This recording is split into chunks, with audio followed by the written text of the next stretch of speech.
des oreilles attentives, car tu veux parler à ton peuple, à tous les peuples, car ils sont ta création et ils sont appelés à l'avenir glorieux que tu as préparé pour nous. Seigneur, nous te prions de nous tenir éveillés, vigilants, en écoute, et rassure nos cœurs, et guéris-nous de nos maux, de nos maladies. Nous t'en prions, par Jésus-Christ. Amen.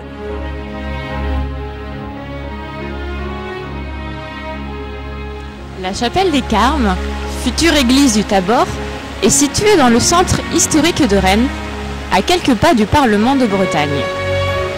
Vous la trouverez adossée au prestigieux parc du Tabor, entre la préfecture de région, l'hôtel Courcy de la région Bretagne et le collège Anne de Bretagne. À quelques mètres à la ronde, elle a pour voisin la magnifique église Sainte-Melaine et le palais Saint-Georges.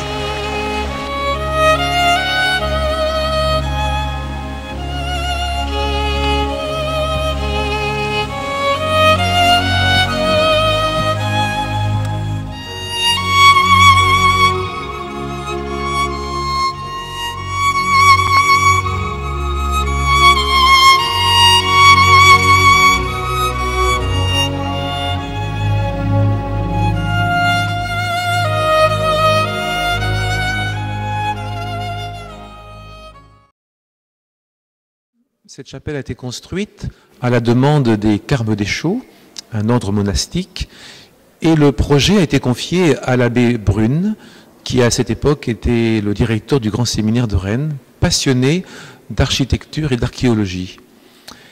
Et l'abbé Brune, qui était un grand admirateur de ce qu'il appelait le grand siècle de la foi, le XIIIe siècle, il a voulu reconstruire, comme c'était souvent le cas à cette époque, une chapelle dans le style gothique, donc le néo-gothique.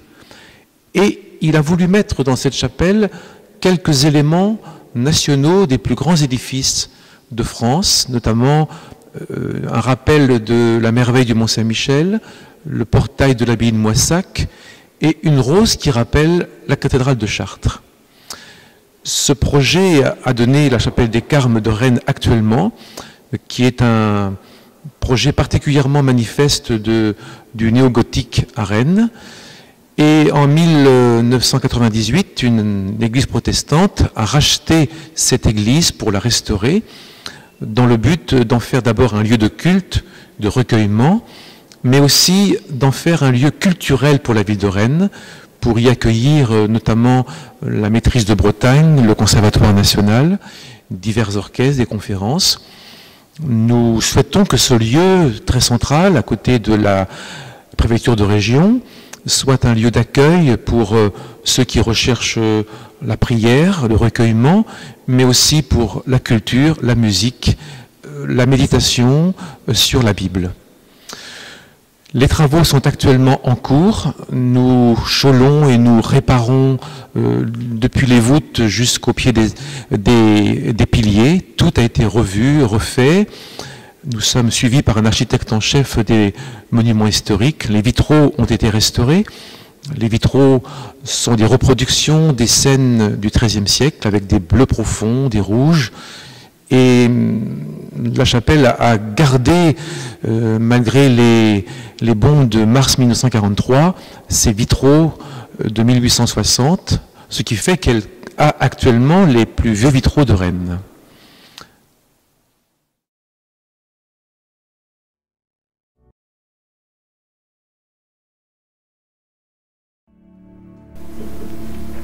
Suite à une annonce de Ouest France, le Conseil régional met en vente un local à usage industriel ayant servi d'imprimerie.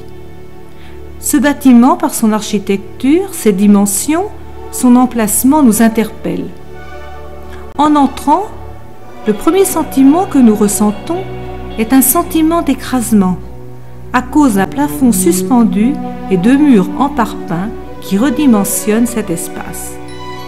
Il nous faudra prendre de la hauteur en allant à la tribune pour découvrir toutes les merveilles cachées de cette chapelle, dont les chapiteaux, tous de motifs différents, les vitraux de la nef et ceux du chœur qui sont d'une grande beauté. À ce moment-là, nous avons su que nous pouvions redonner à cette chapelle toute sa beauté initiale. Nous nous sommes donc mis à l'ouvrage et en démolissant le plafond suspendu, nous avons retrouvé le volume et la satisfaction de découvrir des oculi, petits vitraux ronds représentant diverses scènes. La découverte de toutes ces beautés nous a encouragés à œuvrer dans cette restauration.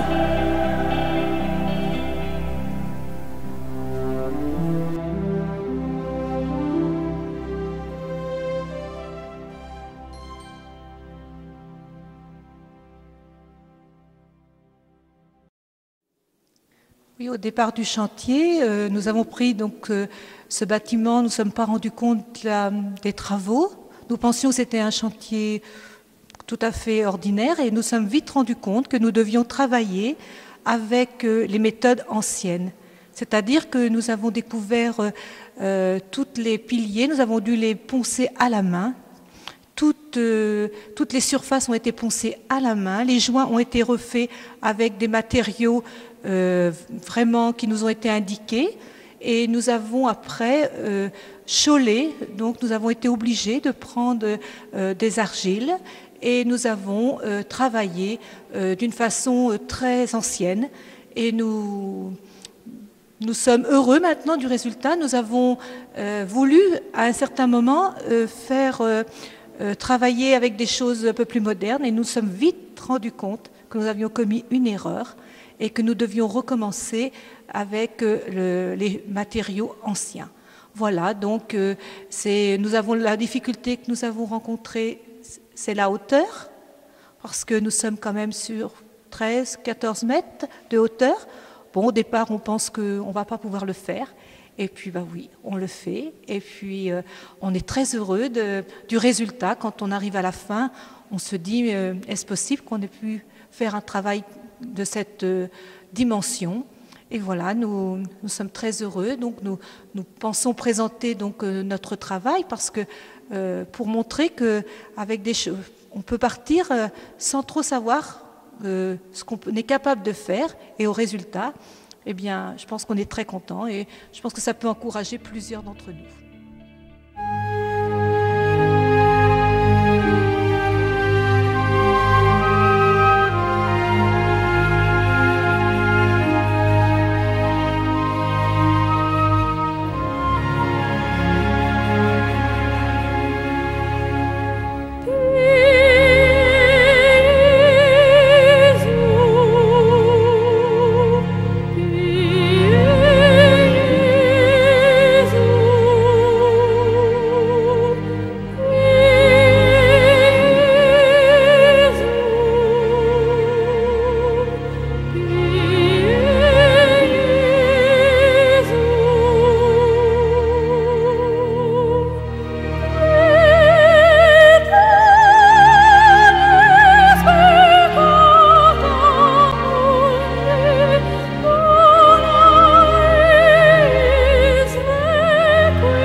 Bonjour, je vous parle sur les jugements.